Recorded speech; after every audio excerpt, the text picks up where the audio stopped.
En pocos días el mundo celebrará un embarazo no deseado.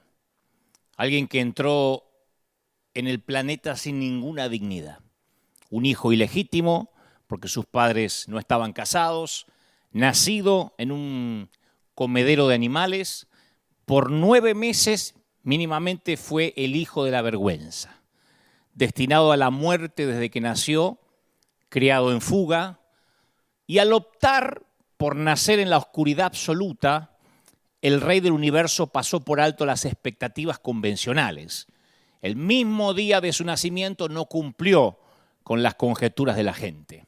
¿De Nazaret?, preguntó Natanael. ¿Puede salir algo bueno de ese lugar? Y en consecuencia, Jesús se convirtió en piedra de tropiezo para muchos de sus contemporáneos.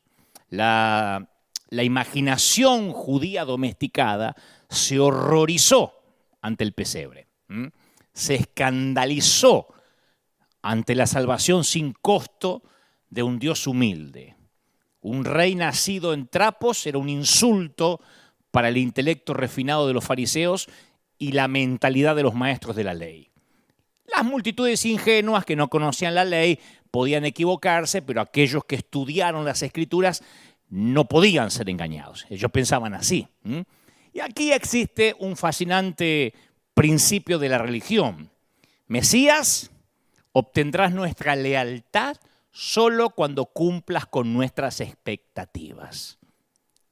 Yo leía la historia de Bayazid, un místico musulmán que solía actuar deliberadamente contra los hábitos y rituales del Islam. Y la historia dice que una vez regresando de la mezquita, se detuvo en un pueblito y los habitantes del pueblo lo reverenciaban, se apresuraron a darle la bienvenida, a traerle regalos.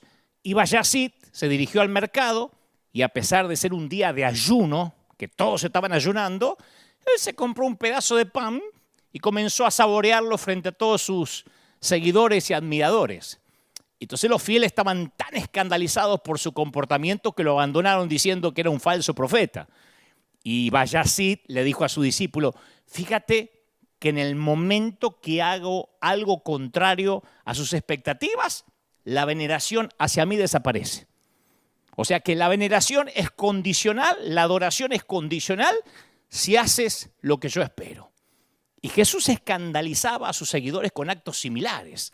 Las multitudes necesitaban un santo a quien venerar. Y sin embargo el contrato decía, o las letras pequeñas decía, vas a responder a nuestras expectativas. Porque ese era el juego de la religión organizada.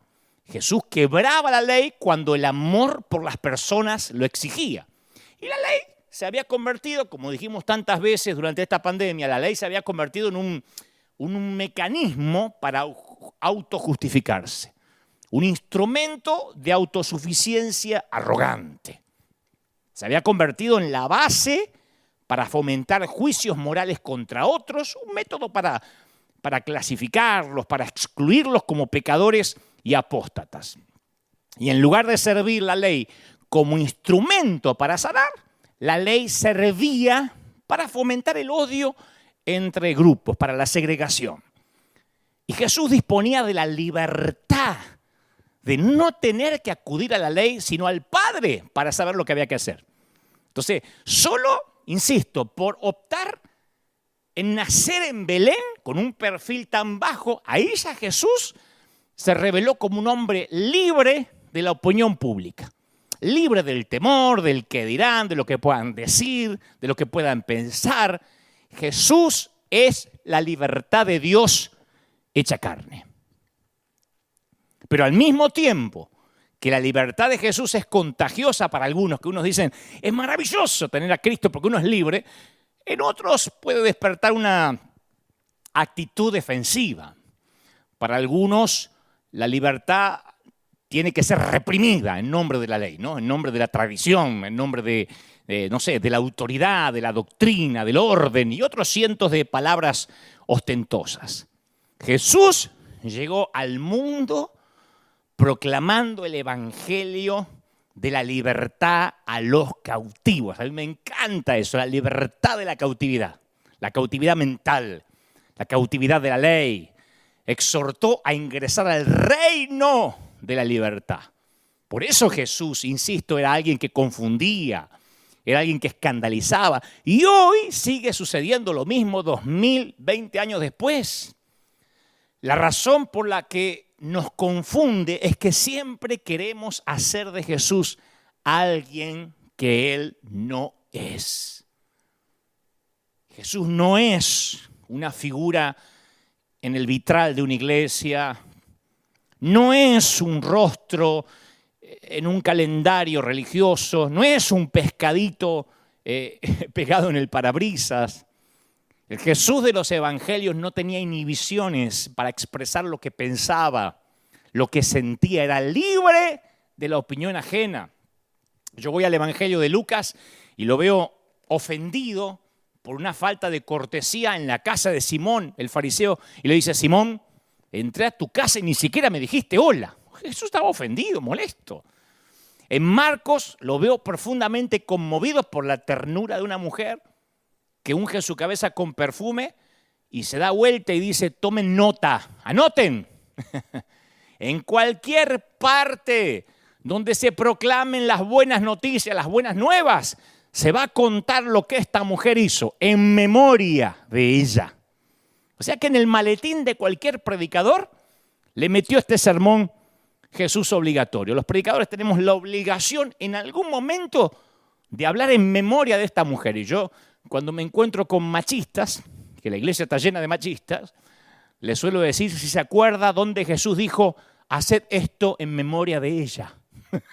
Y les agarra urticaria. ¿Dónde dice haced esto en memoria de ella? Claro, porque nadie se acuerda de esta historia de Marcos 14:9, ¿no?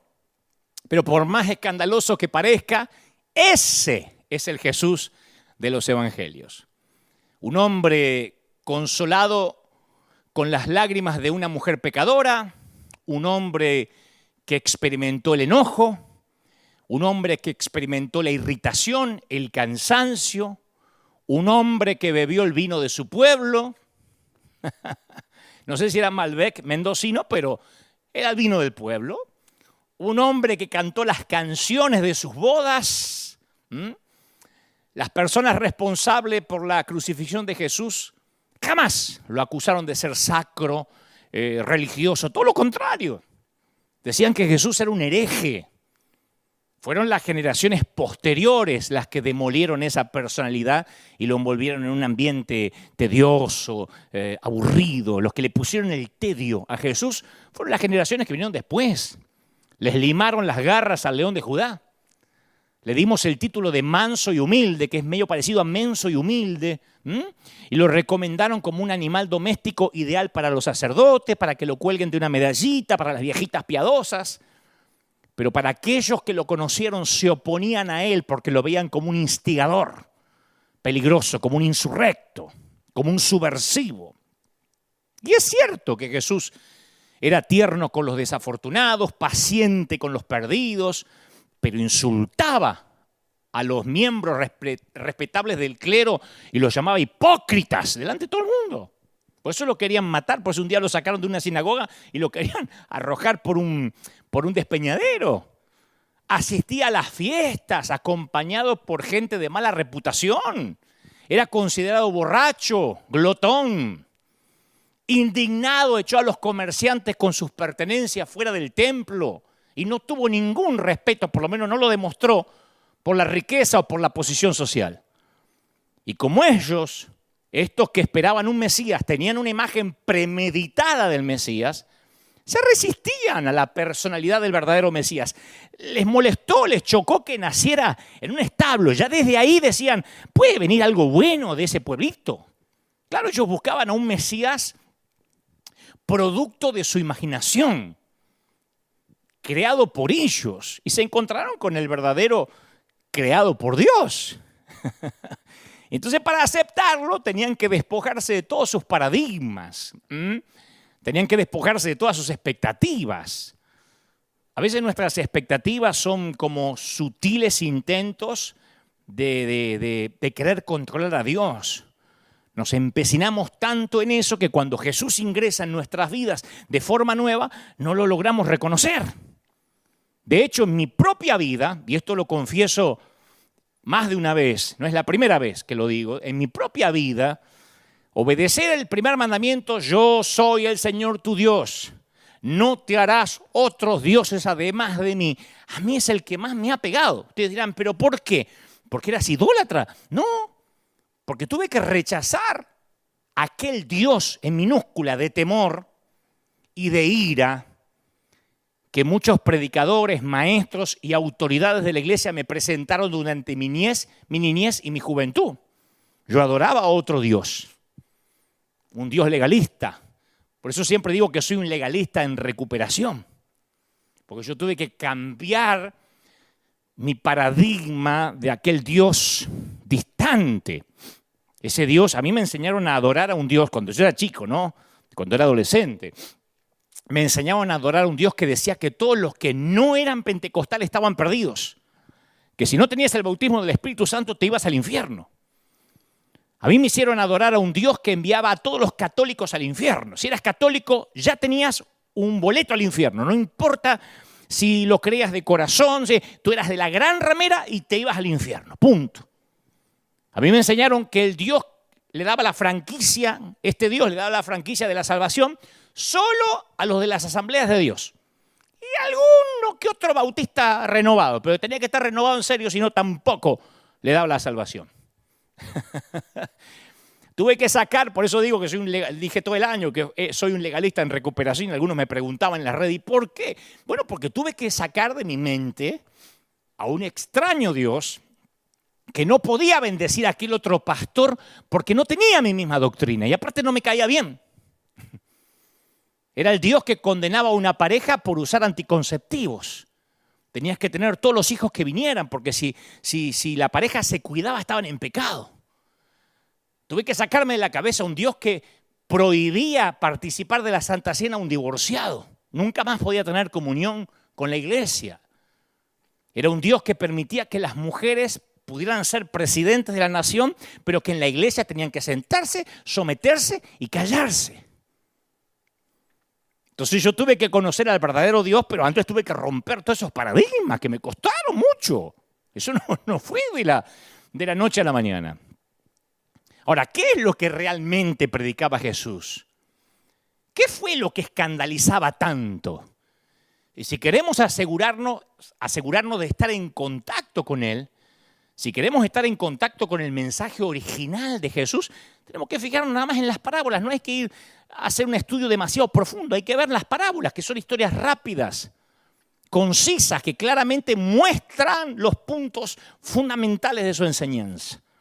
Así que vamos a ver dos, por ejemplo. En este caso en particular, dos son suficientes y lo pintan de cuerpo entero a Jesús.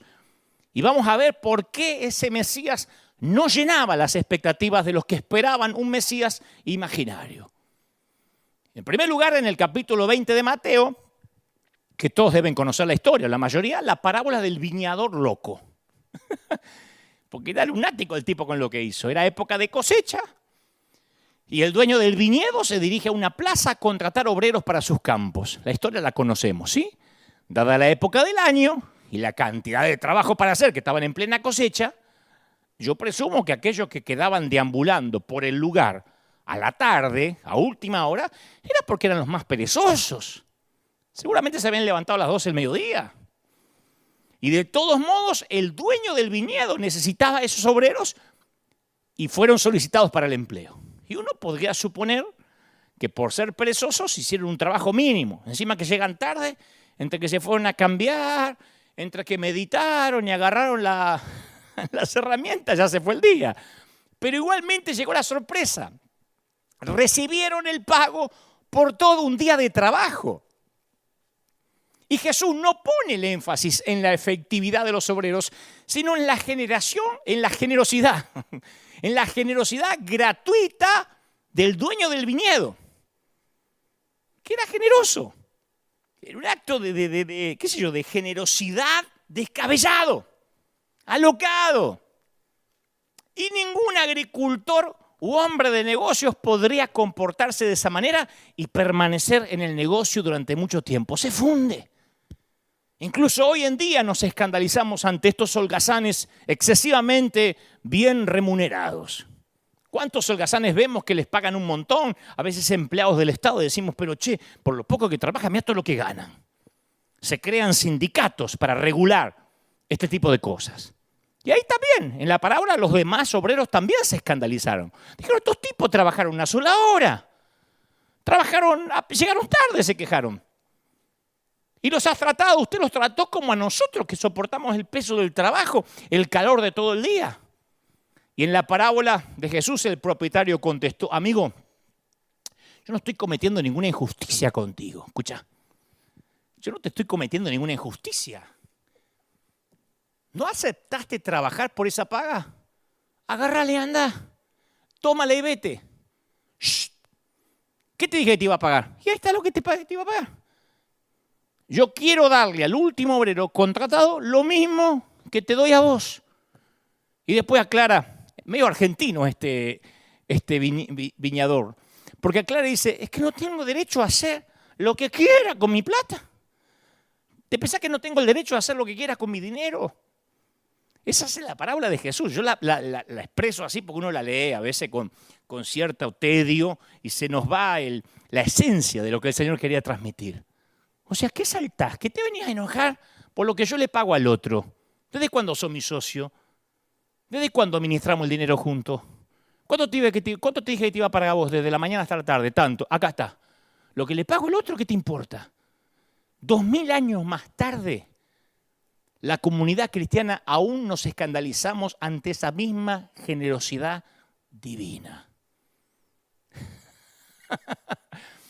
Hay una novela maravillosa que alguna vez leí que describe un episodio en los cielos tal como se la imagina el autor. Es una licencia del autor, por supuesto, ¿no? Y los justos llegan a la puerta de los cielos, son todos los santos que hicieron las cosas bien, dispuestos a ingresar seguros de que ya tienen los asientos reservados. Y de repente, en la novela, se empieza a colar gente que no parecía tan justa, por lo menos mientras que vivía en la tierra. Claro, están todos los justos allí en la fila, ya están por entrar, y empiezan a llegar judíos ortodoxos, empiezan a llegar católicos, algunos ateos conocidos, y se empiezan a meter en la fila felices, en la fila para entrar al cielo. Entonces los justos empiezan a mirar unos a otros y dicen, pero mirá, Dios perdonó a estos tipos también, a esa vieja la perdonó también, aquí dejan entrar a cualquiera. Pero esto se está llenando de chusma, che. Después de toda la sana doctrina que yo guardé, después de todo lo que yo me esforcé por llegar acá, no puedo creerlo. ¿Para qué cuerno entonces cuidé mi santidad? Y con una furia que va en aumento, comienzan a blasfemar contra Dios, ahí en la fila.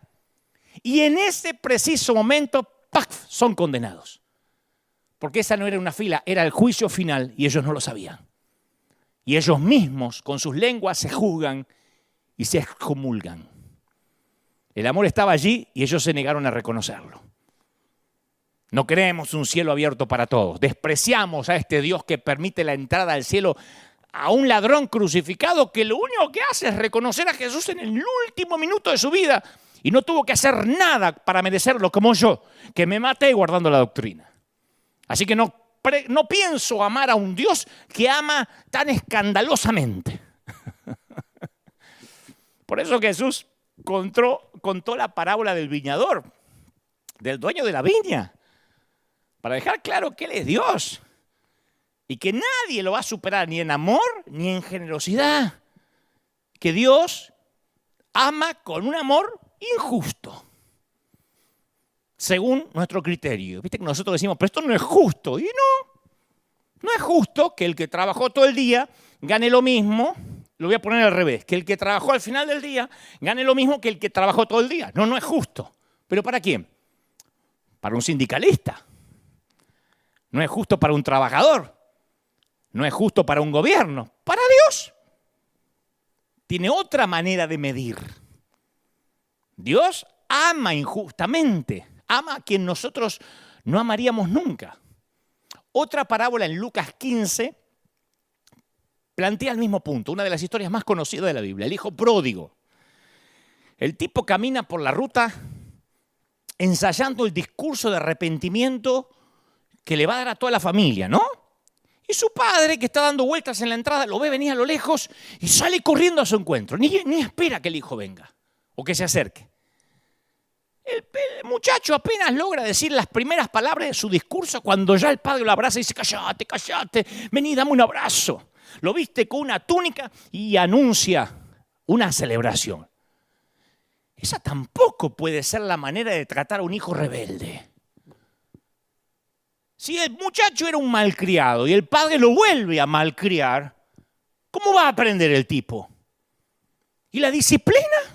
La disciplina prudente por haberse apartado y haber dilapidado la fortuna y haber renegado del padre. ¿No debería sentarlo el padre a que dé fruto, a ver si cambió de verdad? Mira si después que le pone todo el tipo se vuelve a ir. ¿No tendría que sentarlo al menos por un año, allá en el último banco? Y mínimo, prohibirle que tome la Santa Cena. Para que sepa que hizo algo mal, si no, esto se degenera. Después van a querer ser todos como él. ¿No habría que dar el ejemplo? Te identificás con el hermano mayor diciendo, bueno. Espectacular. Todo este tiempo sudando, engordando el ternero y resulta que lo engordé para que se lo coma este estúpido. No. Mi viejo tiene Alzheimer o está tan estúpido como mi hermano. Bueno. Ahora hay que celebrar porque el rebelde volvió. Y yo que estoy trabajando acá todos los días. No solo eso, Jesús, cuando habla del viñador loco que le paga a los de la última hora como los de la primera, o del padre que hace una fiesta porque vuelve el hijo pródigo, dice que esta es una locura destinada a generar alegría en los hermanos mayores. A generar alegría en los que trabajaron todo el día por la misma paga. Fíjate que el dueño del viñedo en la historia les reprocha a aquellos que trabajaron todo el día de no querer celebrar su generosidad. ¿Qué es tan celoso de mí que soy generoso, che? El padre también se consterna cuando su hijo mayor no participa del festejo de bienvenida a su hermano. Está mostrando que a Dios le duele cuando no celebramos como Él ama. Ese es el amor extravagante de Dios, que nos exige una reacción de alegría de parte nuestra, que Dios lo ama a aquel, aunque aparentemente no tiene la vida pura, impoluta que yo tengo. Ahí es cuando a través de estas parábolas empezamos a conocer a Jesús, el verdadero Dios. ¿Te das cuenta? Pero este retrato de Jesús desafía nuestros patrones de justicia. Porque se están poniendo en juego las mismas bases de nuestra religión. Escucha, ¿cómo puede ser que el padre prefiera al depravado, le haga una fiesta a ese bueno para nada del hijo pródigo por encima del hermano trabajador? ¿No nos dijeron toda la vida en el colegio, en casa, que si éramos trabajadores, si éramos estudiosos, teníamos premio?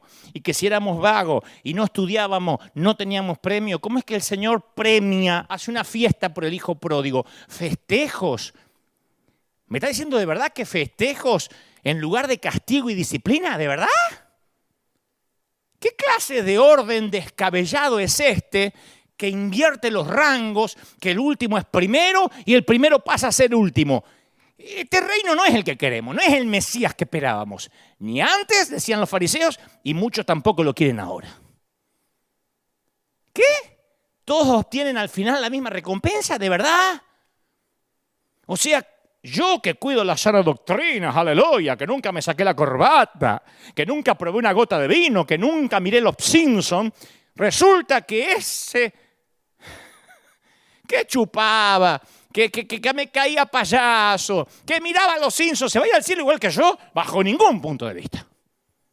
Antes sobre mi cadáver. Y nos paramos en la puerta de la gracia para que no pase. Entonces las parábolas de Jesús revelan a un Dios demasiado generoso con su perdón y su gracia. Y eso produce escándalo. Muestra a Dios como el prestamista que perdona deudas. ¿Qué prestamista te dice te perdono la deuda? A lo mejor te baja un poquito el interés, pero lo vas a pagar. Nada es gratis. Muestra a Dios como el pastor que busca una oveja perdida, como al juez que oye la oración de un recaudador de impuestos. En las historias de Jesús, el perdón divino depende solo del amor de aquel que formó a la raza humana. Y el Dios del judaísmo perdonaba a aquel que había cambiado, que había hecho su penitencia, que estaba demostrando frutos de una vida mejor. Muy similar a lo que nos pasa ahora en nuestras congregaciones. Bajo el viejo pacto, el pecador se enfrenta a un juicio. Y claro, estos tipos nunca habían oído hablar de un Dios que se comportara de la manera que se comportaba Jesús. Era un liberal, un hereje, un blasfemo. ¿Sabe por qué? Porque toda esa gente tenía dioses falsos, creían en un Mesías falso. Los dioses falsos inventados por la gente desprecian a los pecadores. Eso los hace atractivos. Los dioses falsos usan mascarilla, tapabocas, para no contaminarse con los pecadores, los sarnosos, los leprosos, los inmundos, los rotos. Los dioses con minúsculas falsos, el Dios falso que yo me hago a mi imagen y mi semejanza, odia a la misma gente que yo odio, detesta a la misma gente que yo detesto, le revuelve el estómago a la misma gente que a mí me lo revuelve, porque es un Dios hecho a mi imagen y semejanza. Pero el Padre de Jesús no condena, sino que perdona. Es más, el pecador es aceptado inclusive antes que se arrepienta. Vos estás diciendo, no, eso es una herejía. El perdón lo tiene asegurado, solo tiene que aceptarlo. Esa es la verdadera amnistía. A nosotros nos gusta decir, no. Si no se arrepiente y no hizo la oración y no repitió la oración del pastor, se va al infierno. Es un perdón incondicional. La única condición es la fe. Y nosotros no lo podemos entender. Hace poco debatían en las redes sociales si Maradona se había ido al infierno o al cielo. Y a mí me sorprendía que la mayoría de los creyentes decían que se iba al infierno por la vida que había tenido. Porque hizo esto, porque lo otro, porque tenía hijos por todas partes, porque se drogaba. ¿Qué sabemos si en el último segundo pidió misericordia a Dios como el ladrón crucificado al lado de Jesús? No, ¿y la vida? Ahí está. ¿Cómo le va a pagar? Lo mismo que yo, que voy a la iglesia todos los domingos, que estoy en la célula, que mi mujer no se corta el cabello ni se depila y que soy santo, aleluya. ¿Cómo le va a dar la misma salvación a Maradona que hizo de su vida? Un despadre y en el último minuto se arrepintió. Esa es la parábola de Jesús. Es un escándalo. Por eso llevaron a Jesús a la cruz. Juan escribe en su primera carta, en primera de Juan 4:18, donde hay amor, no hay miedo. Al contrario, el amor perfecto echa fuera el miedo, porque el miedo supone castigo. Por eso si alguien tiene miedo, es que no llegó a amar perfectamente. El amor de Dios no está basado en algo, en lo que puedas hacer, en lo que puedas decir, o en lo que puedas dejar de hacer. Y ese algo es lo que te da seguridad. No, porque si el amor de Dios se tuviese basado en algo, y ese algo colapsa, entonces el amor de Dios se derrumba también. Pero con el Dios de Jesús, nada de eso puede pasar. Porque no está basado en lo que yo haga o deje de hacer. Aquellos que comprenden esto viven libres. ¿Saben por qué yo llamé a este mensaje el amor en los tiempos del virus? Por la enorme cantidad de gente que ha escrito en las redes, que ha llamado a nuestras oficinas y que me ha dicho que aprendió a ver a Jesús con ojos nuevos en lo que va de esta pandemia, escuchando esta serie de mensajes. Por eso yo le llamé el amor en los tiempos del virus. Porque dicen que cuando digo de parte del Señor, ¿cómo te ama el Señor, príncipe? Princesa, ¿cómo te ama? Dicen, Ay, es un bálsamo que nadie me lo había dicho antes, o por lo menos nunca lo había visto de esa manera. No lo creían. Por eso escúchame. Poné tu carga en el suelo. La carga que te hayan puesto sobre los hombros, el legalismo, la religión, lo que aprendiste, y construí tu vida sobre la base, sobre el fundamento del amor de Dios. Lo diré otra vez, dejá la carga en el suelo y construí tu vida sobre el fundamento del amor de Dios. No necesitamos ganarnos ese amor y mucho menos cargarlo. Por eso Jesús dice, vengan a mí todos ustedes. Nosotros siempre decimos esos versículos una y otra vez y no nos entra la esencia de lo que quiso decir. Venid todos los que están cansados, cargados y agobiados, le voy a agregar, de religión, y yo te daré descanso, les daré descanso.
El amor de Dios es radicalmente diferente a la forma humana en que nosotros amamos.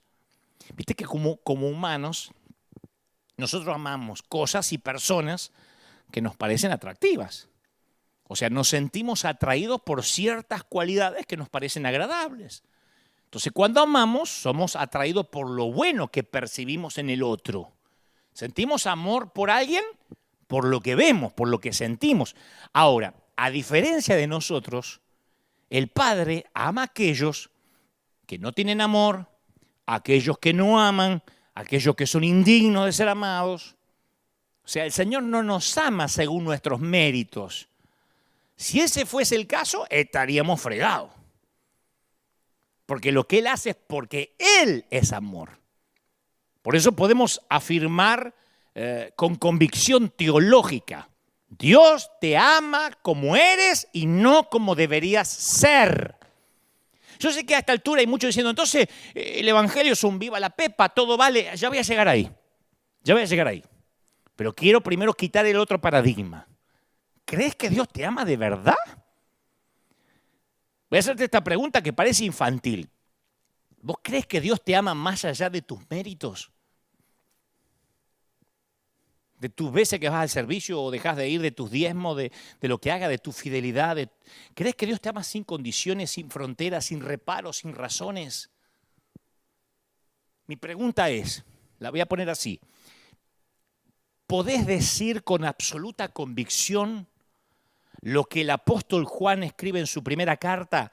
He conocido y creído el amor que Dios tiene para conmigo. Lo conocí y lo creí.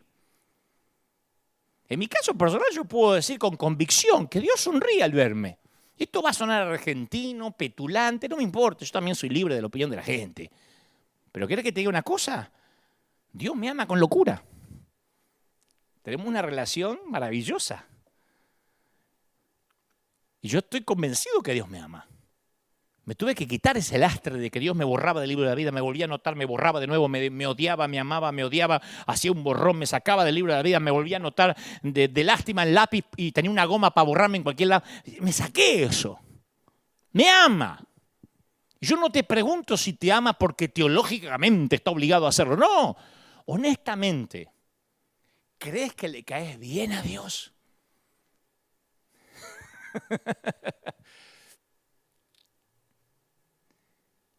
En Isaías 49:15 Dios dice, ¿puede una madre olvidar a su niño de pecho y dejar de amar al hijo que ha dado a luz? Aun cuando ella lo olvidara, yo no te olvidaré. El Señor se va a uno de los ejemplos más puros que tenemos, una mamá. Pero Él sabía que iba a haber mamás que iban a abandonar hijos en un basural. Entonces dice, y si hay una madre, mala madre, que se olvida de su hijo, yo no. Hay una historia de un ministro holandés que a mí me pareció fascinante la primera vez que lo escuché y te confieso que fue el detonador de este mensaje, el amor en los tiempos del virus. Es un ministro holandés. Y él cuenta la historia de esta manera. Él dice, soy uno de 3 hermanos, 13 hermanos, se ve que no tenían televisor. Dice, un día me encontraba jugando en la calle de nuestro barrio en Holanda. Yo era chico, sentí sed y entré a mi casa en busca de un vaso de agua. Entonces vi que mi papá estaba sentado en la mesa de la cocina bebiendo una cerveza con un vecino. Y mi padre no se dio cuenta que yo había entrado a buscar agua y escuché la conversación. Y el vecino le preguntó a mi papá, tienes 13 hijos. De todos ellos, ¿tienes un favorito? ¿Algunos que ames más que al resto? Y dice este ministro holandés, dice, yo me quedé quieto ahí con la esperanza de escuchar que era yo el favorito. Y mi padre dijo, por supuesto que hay uno que amo más que al resto. Ahora me viene a la mente María, dice, tiene 12 años. Y pobrecita, acaban de ponerle los brackets, los aparatos en los dientes y está tan avergonzada que ya no puede salir de casa. Y yo la lleno de amor y le transmito seguridad. Pero me preguntaste por mi favorito. Ahora me viene a la mente Pedro también. Ella tiene 29 años. Pobrecito, se acaba de divorciar, no le fue bien en su matrimonio. Y está tan frustrado. Aunque tiene 29 años, yo lo sigo viendo chiquito, está tan triste, así que yo lo amo tanto. Bueno, pero al que amo mucho es al pequeño Miguel. Porque Miguel, pobrecito, no tiene sentido de la coordinación. Es malísimo con todos los deportes que prueba. Le dicen chancla o ojota. No sirve para ningún deporte, pobre. Lo tengo que amar tanto. Ah, pero por supuesto, la niña de mis ojos es Susana. Bueno, Susana tiene 24 años, vive sola. No hay un novio que le venga bien y está lidiando encima con un problema de alcohol. Ella no sabe que yo sé que ella es alcohólica y yo cada vez que puedo la lleno de amor. Pero ahora que lo pienso, amo mucho a Manuel, porque Manuel me salió con un carácter horrible y no le da la cabeza para los estudios. No sé qué hacer, no le entran las cuentas, no le entran las letras. Y dice este ministro holandés, y así mi padre continuó mencionando los nombres de sus hijos uno por uno. Terminó mencionando a los 13. Y cada uno, él les conocía una debilidad, una anomalía, a un presunto defecto. Y lo que aprendí fue que el que más amaba a mi padre era el que más necesitaba de él en ese momento. El Padre de Jesús es igual. Ama a aquellos que más lo necesitamos, que más dependemos de Él, que más confiamos en Él. Nos ama justamente porque nos conoce los errores, nos conoce las metidas de pata. A Él poco le importa si ha sido puro como San Juan o pecador como la prostituta de la casa de Simón el fariseo. Dios no espera hasta que nuestra vida moral esté en orden para decir, ahora te puedo amar. Y acá es donde viene el punto que hoy decía. Ya a esta altura hay algunos con urticaria diciendo, entonces, ¿vale todo? ¿Se puede pecar libremente? ¿Vos sabés que tu cónyuge, que tu pareja te ama como eres y no como debería ser? ¿Es eso acaso una invitación a tener una actitud de todo vale? Todo lo contrario. El amor provoca amor. Y la respuesta a su amor es, de hecho, vivirlo en completa libertad. Este es el gran secreto, el secreto mayor guardado a lo mejor del Evangelio. Escucha, querer y no poder, querer hacer algo, querer decir algo, hacer o decir o pensar, y no poder, eso es esclavitud. Poder hacerlo y no querer, eso es libertad. Una vez fui a predicar, no voy a decir a dónde, a una iglesia muy legalista. Tenía los varones por acá, las damas por allá. Y les dije antes que el pastor me eche, antes que el pastor anfitrión me eche, le dije, no me dieron ofrenda, por supuesto. Le dije, imaginen que tuvieran 24 horas de impunidad para con Dios. Yo sé que es una locura, pero permítame en esta licencia hereje. Imaginen que hubieran 24, hablo de 24 horas, que nada de lo que pienses, digas o hagas sea contado como pecado. Pensá 24 horas en que se anulan mínimamente los 10 mandamientos. En que Dios da vuelta, se pone de espalda y dice, haz lo que vos quieras, 24 horas, este día no va a existir para mí. Una iglesia legalista. Pensá qué harías. Me quedé en silencio así y literalmente, ¿me lo pueden creer o no? Yo pude ver la lujuria en los ojos de algunos ministros que estaban ahí. La codicia en otros. ¿Viste cuando le ve la carita así? Le venían así, le bajaban los mails con pecado. Todo lo que quería hacer, más pecado nuevo que querían estrenar. Vi la maldad en los ojos de otros. Ahí, entre esa iglesia santa había fornicarios, homosexuales, asesinos reprimidos, que pecarían con placer si tan solo pudieran. Son los que preguntan, ¿qué tan lejos puedo ir sin que pierda la membresía de este club? ¿Viste los que preguntan, ¿y qué puedo hacer? ¿Qué se puede hacer? Ah, ¿se puede bailar? Yo no sabía. Siempre hay uno de esos. Yo solía poner en las redes, escuché una canción romántica, no sé, de Manzanero y ya veía, entonces puedo escuchar ahí AC/DC también y música diabólica. Siempre hay uno que está esperando la licencia. Ese ya pecó en su corazón. Independientemente de lo que haga, ya pecó. Pero cuando conoces a Dios y lo amás de verdad, porque lo conoces, porque tuviste un encuentro real con Él y te dejás amar por Él, no sentí la necesidad de querer hacer nada que viole ese amor, esa intimidad. Si tan solo pudiera. Lo voy a decir otra vez. Querer y no poder es esclavitud. Si vos te morís por pecar, por hacer algo, pero decís, ay, me muero por hacer eso, pero no puedo porque se me va a ir la unción. Eso es ser un esclavo. Ser libre es, claro que puedo. Dios no me prohíbe nada, pero no quiero. No lo voy a defraudar a Dios. Eso es libertad. ¿De qué sirve una fidelidad porque te controlan? ¿Le sirve a una esposa saber que el esposo es fiel porque lo controla, porque le puso un seguidor, un GPS en el celular? ¿Le sirve? Él es fiel. Todo el día lo estoy vigilando. ¿Sirve que alguien le sea fiel porque lo vigilan?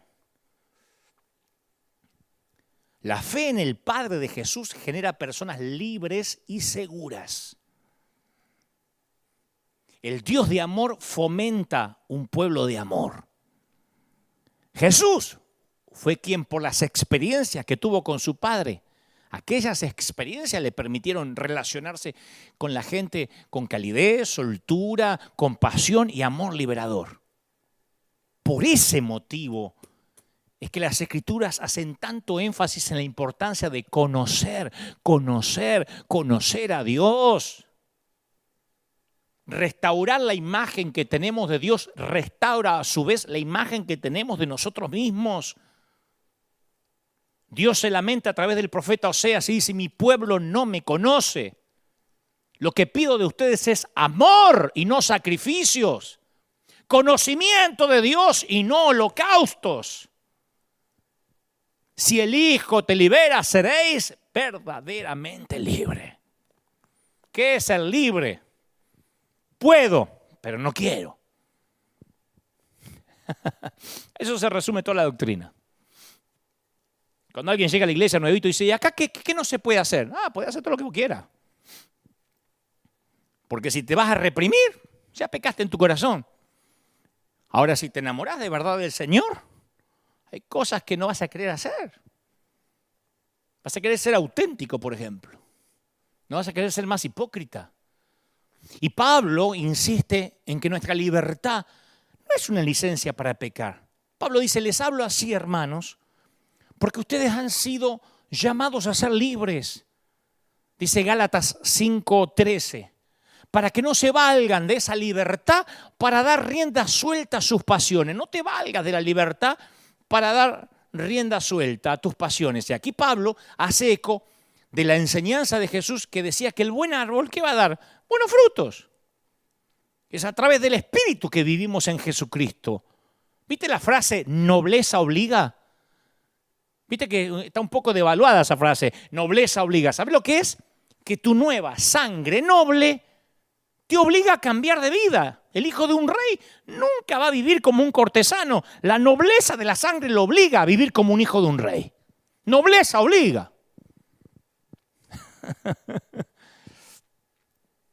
Es como yo digo siempre, en algunos programas de televisión que yo tengo, suelo para fin de año brindar por la generación, por los de mi generación, que tenemos más de medio siglo de vida.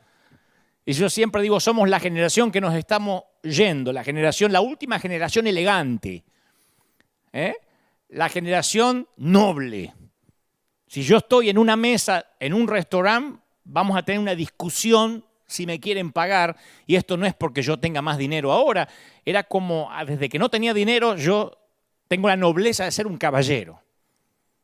Cuando viajaban los colectivos, en los camiones, en los buses, como se diga en cada país, si una mujer subía, yo me ponía de pie, no me hacía el dormido. ¿Por qué? Nobleza obliga. Soy de la generación del por favor y el gracias. La generación donde mi vieja me daba la vuelta la jeta de un cachetazo si se enteraba que yo viajé en un colectivo, en un bus, y no me levanté y le di el asiento a una dama. Yo no crié hijos para que sean maleducados, decía. Mi propio papá, que tenía 4º grado de la escuela primaria, que no tenía capacitación académica, me decía, cuidado, hijo, que yo no tenga que andar con la cabeza agacha por el barrio porque usted le debe plata a alguien o porque usted no saluda al vecino. Salude. Yo no quiero andar con la frente en alto por el barrio. Mis viejos, que no eran grandes académicos ni eran excelentes padres comparados con otros. Entonces yo digo, nobleza obliga. Lo mismo llevado al ámbito espiritual. La nobleza te hace vivir como un hijo de rey. No porque estás obligado, porque te están controlando, sino la nobleza interna, la nueva transfusión de sangre que Cristo nos dio, nos hace nobles. Para el cristiano no existe otra ley que no sea la del Espíritu. Yo no necesito otra ley escrita. ¿Por qué? Porque un niño no necesita que se le enseñe a amar a su padre. Ser libres de la ley significa ser libres. Juan 17:3 declara, y esta es la vida eterna, que te conozcan a ti, el único Dios verdadero, y a Jesucristo, a quien tú has enviado. Pablo, que entendió la mentalidad y el corazón de Jesús mejor que cualquier otro ser humano que haya vivido, hace una oración en Efesios 3:16 y dice, pido que por fe Cristo habite en sus corazones. Y pido que arraigados y cimentados en amor puedan comprender junto con todos los santos cuán ancho y cuán largo, alto y profundo es el amor en Cristo. Que conozcan ese amor que sobrepasa nuestro conocimiento para que sean llenos de la plenitud de Dios. Más clarito, échale agua. Entonces la antigua imagen religiosa de un Dios vengativo, cruel, se termina con la llegada de Jesús, que muestra un Dios que hace morada con la gente. Jesús presentó un Dios que no exige, sino que provee, que no oprime, sino que levanta, que no hiere, sino que sana. Un Dios que perdona en lugar de condenar, que libera en vez de castigar. ¡Ay de aquellos que exigen, oprimen, hieren, condenan y castigan en su nombre!, dice Proverbios. Solo podemos decir que no lo han conocido realmente. ¡Oh! Pregunto, ¿lo conoces realmente? ¿Conocemos a ese Dios que nos presentó Jesucristo? No sé, capaz que creemos que hay cosas más importantes en el camino de los cristianos, como adorarlo. Ay, es que yo soy un adorador. Como guardar sus mandamientos, como vivir una buena vida. Y hay cosas que hacen la verdadera vida cristiana como esas, pero todas esas están basadas en el auténtico conocimiento de Dios. Capaz creemos que porque somos buenos cristianos y leemos la Biblia y sabemos mucho, eso hace que sepamos mucho de Dios. No, si no lo conoces a Él personalmente, nada se aleja más de la verdad. No sirve de nada aprenderse capítulos, versículos, dominar el lenguaje de la Biblia, porque eso no es conocer a Dios. En la noche de su muerte, Jesús oró al Padre, Juan 17:23, y dijo, los has amado a ellos como me amaste a mí. Para que el amor con que me has amado esté en ellos y yo mismo esté en ellos. ¿Oíste? Los has amado a ellos, te amó como Dios amó a Jesús. Los has amado a ellos tal como me has amado a mí. A mí ese solo pasaje desafía mi mente, sorprende mi corazón, me deja sin palabras. Yo no sé ustedes, pero a mí me produce, yo no sé vos, pero a mí me produce un estado de fascinación increíble. Dios me ama tanto como ama a Jesucristo. Lo dice las Escrituras, lisa y llanamente, sin matices, no es que lo interpreté. Jesús dijo, los has amado como me has amado a mí. ¿Viste que nuestra lógica puede que te agrade tu cónyuge un 75%? La verdad que ya le creció la panza, se quedó pelado, eructa, tiene gases. 75 si le vamos a regalar. Capaz que te agrada el 40% de tu pastor y el 5% de tu suegra. Ahora, si pensás que Dios divide su amor dándole el 100% a Jesús, el 70% a la Madre Teresa y el 2% para vos, no conoces a Dios. Dijo Jesús, los amaste como me amaste a mí. Imagina que ahora mismo Jesús entra a tu casa. Estás mirando ahora la transmisión, ¿no? Pero entra a tu casa. te mira a los ojos y te llama por un nombre. No por tu nombre, por un nombre, como un sobrenombre. ¿Cuál es ese nombre? ¿Cuál es la palabra por la que Dios te conoce que resume tu relación con Él? Porque esa palabra define tu ser. Te lo voy a hacer más claro. Ese sobrenombre, ese nombre es condenatorio, de juicio, de felicitaciones, de afecto. No es lo mismo que te diga, ¿qué haces, campeón? A que te diga, ¿qué haces, apartado? ¿Cuál es el nombre? Apocalipsis 2:17 dice, al que salga vencedor, le daré una piedrecita blanca en el que está escrito un nombre nuevo que solo conoce el que lo recibe. Yo no te voy a decir cómo Jesús me llama a mí, porque es una cosa de Él conmigo. Solamente te voy a dar una pista, tiene que ver con la libertad, porque Él sabe que yo soy un tipo libre.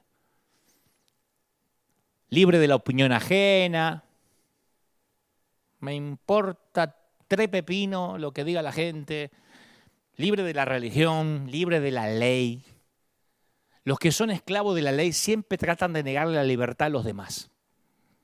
Los que son esclavos de la ley no van a descansar hasta no haber impuesto la misma carga opresiva sobre el resto. Jesús los describió de esta manera en Mateo 23:4. Atan cargas pesadas y las ponen sobre la espalda de los demás, pero ellos mismos no están dispuestos a mover ni un dedo para levantarlas. Encima de eso. Y Jesús desea liberar a su gente de las leyes, de todas las leyes. Bajo su palabra nos convertimos en personas del Espíritu. Pablo escribe en Gálatas 5:1, Cristo nos libertó para que vivamos en libertad. Por lo tanto, manténganse firmes y no se sometan nuevamente al yugo de la esclavitud. Y si no experimentas lo que Pablo llama en Romanos 8:21, la gloriosa libertad de los hijos de Dios, es que no estás totalmente bajo el dominio del Espíritu. Hay una gloriosa libertad de ser hijo de Dios.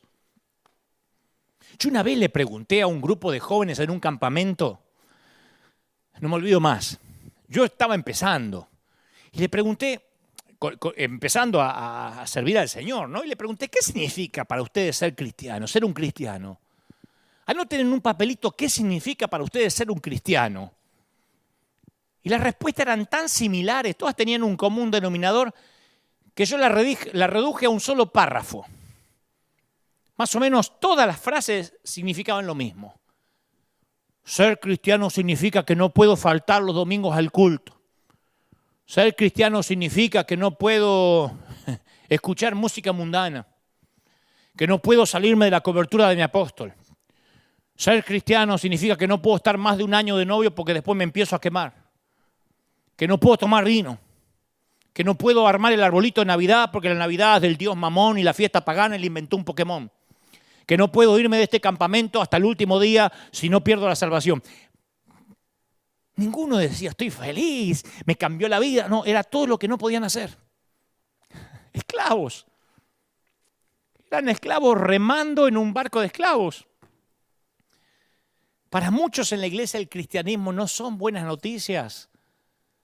El evangelio no es la buena nueva de la libertad para muchos, no es la salvación proclamada por Jesucristo, sino un código de obligaciones, de prohibiciones, una instrucción moral tediosa, un listado de requisitos para evitar ir al infierno. ¿Qué es el evangelio? ¿Evitar ir al infierno? No, el evangelio no es evitar ir al infierno. Uno puede caminar sobre una cuerda para llegar al otro lado o puede caminar para no caerse. Y si uno camina para no caerse, se va a caer. En el Evangelio de Juan, el único tema tratado de múltiples maneras es: ¿conoces a Dios? Conocerlo es vida. Por algo lo escribió aquel que se recostaba sobre el pecho de Jesús y sentía el latido de su corazón. Todo lo demás se desvanece como la neblina. ¿Saben lo que más causa problemas entre los cristianos? No es la falta de fe. Yo no creo que los problemas entre los creyentes sean las controversias teológicas. El que más causa controversias es el mismo Jesús. que vino a conceder libertades y muchos no saben qué hacer con ella. Hay muchos preocupados. Dante está predicando la supergracia y esto en cualquier momento va a perder el objetivo y la gente se va a salir de su cauce. La iglesia siempre le teme al revuelo que Cristo genera cuando ingresa en una escena. Por eso la iglesia decide tomar esa libertad bajo su administración. Los religiosos dicen, bueno, el evangelio de Jesús es demasiado fácil, como lo pone él. Jesús lo hizo demasiado sencillo. Tenemos que agregarle, no sé, requisitos de admisión. Jesús más algo. No será la circuncisión, pero agreguémosle Jesús más la célula. Jesús más no faltes a la Santa Cena. Jesús y congregate. Jesús y el diezmo. Jesús y poner una ofrenda. Jesús y venir a servir. Tenemos que agregarle algo. Porque si la gente se entera que con solo Jesús les basta, no vamos a tener el control de esa gente. Entonces, la iglesia distribuye esa libertad en dosis homeopáticas cuando lo considera necesario, pequeñas dosis. Reivindicamos ser los embajadores de Jesús en la tierra, pero a veces lo queremos reemplazar. Queremos hacer un plan de salvación a nuestra imagen y semejanza, que no sea tan aceptable para cualquiera, porque la iglesia se nos empieza a llenar de la chusma. Y las leyes y tradiciones eclesiásticas han domesticado a Jesús. Y las iglesias por años tratamos de mantener eso, un Jesús domesticado. Y tenemos que preguntarnos, a ver, ¿es Jesús la base de la iglesia? ¿O la iglesia es la base de Jesús? Más que nunca, esta es la pregunta durante la pandemia. Porque ahora que los templos están cerrados, la pregunta es más fundamental que nunca. ¿Es Jesús la base de la iglesia? ¿O la iglesia es la base de Jesús? Si no hay templo, si no hay iglesia, no tenemos relación con Jesús. Entonces, en el afán de tener el control sobre algo y de poder y sentir que podemos decidir quién es digno y quién no, hasta le negamos la Santa Cena a alguien, le ponemos requisito a quien quiera recibir el pan y la copa. Hay alguien que se quiere bautizar. Vemos la historia del eunuco que le dice al profeta, ¿qué impide que sea bautizado? Nada. Lo vemos, pero no nos importa. 6 meses de estudio bíblico para que sepa que no se va a bañar, que sepa la decisión que va a hacer. Yo me acuerdo cuando en las redes publicamos que acá bautizamos siempre 300, 400 personas y alguien pone allí y dice, eso es bañar la gente, eso no saben lo que están haciendo. ¿Por qué queremos complicar algo lo que la gente quiere hacer de corazón? Todo aquel que pueda escuchar la predicación de la palabra debería poder participar de la Santa Cena del Señor. Bautizarse si quiere en el momento. Es que no sabe lo que está haciendo. ¿Y para qué está el Espíritu Santo? Para traer convicción.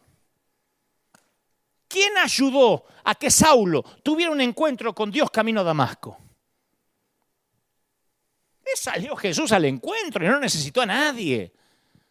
A veces pensamos que si nosotros no ayudamos, el Espíritu Santo, pobrecito, no tiene la capacidad para convencer a alguien de pecado. Porque Cristo viene para los pecadores y su llegada termina con el pecado y nos hace dignos siempre y cuando no nos neguemos a recibirlo, claro. El discípulo de Cristo puede conocer los 10 mandamientos, el conjunto entero de leyes que gobiernan el comportamiento moral, mejor que cualquier juez conoce la ley. Sin embargo, el discípulo verdadero no vive bajo estas leyes, vive bajo la vida del maestro. El cristianismo no es un código moral, es una historia de amor. Es el amor en los tiempos del virus ahora. Una forma de vivir llena del Espíritu. Seguir viendo a Dios en términos de leyes, obligaciones y decretos, ¿sabés qué significa? Rechazar a Jesucristo y su obra redentora.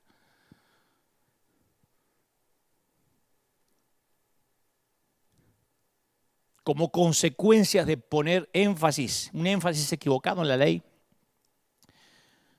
la iglesia nos hemos convertido a veces en un caldo de cultivo para los superficiales, para los egoístas. La hermana que canta en el coro se indigna porque entró una joven de 20 años un domingo a la iglesia con un jean ajustado. ¡Ay! No entiende cómo Dios puede amar a esa buscona de hombres. Sin embargo, ella misma, la del coro, hace 27 años que está casada y vive subestimando y denigrando a su propio marido con frases hirientes y actitudes humillantes. No honra a su marido. Un caballero se niega a celebrar la Navidad porque alega que es pagana, pero es un irrespetuoso, un grosero, un arrogante y un prepotente con el camarero que lo atendió y le sirvió el café. Entonces, una vida cristiana productiva que se ve sofocada por el peso aplastante de la ley, no es una vida cristiana. Cuando no hay deseos verdaderos de ir más allá de los 10 mandamientos, que ese es el decálogo, que es el umbral de la vida cristiana. El ABC. El legalismo me lleva a creer que mi relación con Dios es un asunto privado. Yo no soy responsable ni por los demás, yo no tengo la obligación de amar a nadie. Esto es yo con Dios. Encima ni Dios y yo con Dios, el burro primero. ¿Viste? A veces la religión es como esas viejas cabinas de teléfono, esos teléfonos públicos que había antes, exclusiva entre Dios y yo. No hace referencia a los que están alrededor. Es un cono de silencio como tenía el superagente 86 Maxwell Smart. Entonces, cuando permanecer en el Palacio de Justicia me lleva a tal insensibilidad que no logro escuchar el clamor del dolor de mi hermano, es cuando la religión se transforma en el opio de los pueblos. Jesús habló de esto en Mateo 13:3, cuando retrató un cuadro de los diferentes niveles de compromiso y entrega. Él dijo, un sembrador salió a sembrar y iba esparciendo la semilla, una parte, ¿se acuerdan? Una parte cayó junto al camino, llegaron los pájaros y se lo comieron. Otra brotó rápido, pero cuando salió el sol se marchitó porque no tenía raíz, se secó. Otra parte de la semilla cayó entre espinos y cuando creció se ahogó. Y otras cayeron en buen terreno. Y de una cosecha que rindió 30, 60 y 100 veces más de lo que se había sembrado. 4 grupos diferentes de personas expuestas a la misma palabra de Dios y esos 4 grupos están ahora mirándome. A mí, a cualquier otro predicador. Siempre están los mismos 4 grupos. Siempre. No son 5 grupos, no son 3 grupos, no son 2 grupos, son 4 grupos. En primer lugar están los insensibles. La semilla que cae junto al camino. Oyen la palabra, pero nunca les llega al corazón. Para el insensible la palabra no tiene ningún sentido. A lo sumo le rebota en la oreja. Está Dios tocando a la gente y él se levanta para hacer pis. Él está mirando el celular.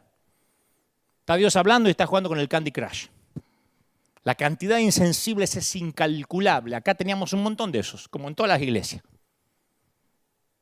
Está pasando la gente al frente arrepentida de su pecado, que es el mayor milagro, y ellos agarran los bolsos, todo para que no les agarre el tránsito al salir. Después describe Jesús a los superficiales. Dice, brotaron pronto pero sin raíces. Están los insensibles y están los superficiales. ¿Viste? Los superficiales quieren recibir todo, pero nada echa raíz. Pero se encontrás en todos los niveles de la vida eclesiástica. Son personas sanguíneas, eufóricos, mucho grito, le gusta el pumba, pumba, pumba, pumba, pumba, pumba, pumba, pumba. Le gusta cantar y cantar y cantar y chingui, chingui, chingui, chingui con la pandereta. Y al otro día no quieren venir más a la iglesia porque se enfriaron. Tienen sus momentos de devoción, pero no los sometas nunca a pruebas de perseverancia. No les pidas ningún sacrificio que desafíe su compromiso de fe. ¿Viste? Son los que parecen santos, pero enseguida les suelta el insulto si no decís algo de acuerdo a ellos. Jamás insinúes el costo de servir a Dios, porque en tiempo de prueba, de pandemia o de cuarentena, esconde la Biblia y entierra la cruz. No estoy diciéndolo yo, esto lo dijo Jesús. Son los que no tienen raíces. Son personas volátiles en los que no se puede confiar y son incalculables según Jesús. El tercer grupo, los derrotados, las semillas ahogadas por los espinos. Capaz que lucharon noblemente durante mucho tiempo en su fe, tenían los principios para seguir, les resultaba impensado pasar una semana sin adoración, sin embargo sus convicciones colisionaron con la competencia del mundo real. En algún momento los espinos, la vida real, empezó a absorber los problemas mundanos, lo ahogaron. Lo dijo Jesús. Y el señorío de Jesucristo se vio lentamente sofocado por otras cuestiones. Y cuando se le acabó la luz y el alimento, sufrió asfixia espiritual. En esta pandemia hubo un montón de esos. Dejaron de crecer. Ya no pudieron repetir la frase del apóstol, lo que decía el pastor, ¿viste? Son los que vivían del dígale que está a su lado, diga conmigo, diga esto, lo otro. No pudieron. Cuando se les acabó eso, se ahogaron. Y por último Jesús habla de los victoriosos, las semillas que cayeron en tierra fértil. Que oyen la palabra de Dios y la comprenden, que se trata de conocer a Jesucristo. Esa misma fe apasionada que tenía Pablo, cuya vida era gobernada por un solo deseo. Todo lo considero por pérdida, por razón del incomparable valor de conocer a Cristo, mi Señor, por el cual lo he perdido todo, lo tengo por estiércol, a fin de ganar a Cristo. Filipenses 3:8. Esas son las semillas en buen terreno. El que dice yo conocí a Cristo. Tu abuela te vas a enfriar cuando conociste a Cristo.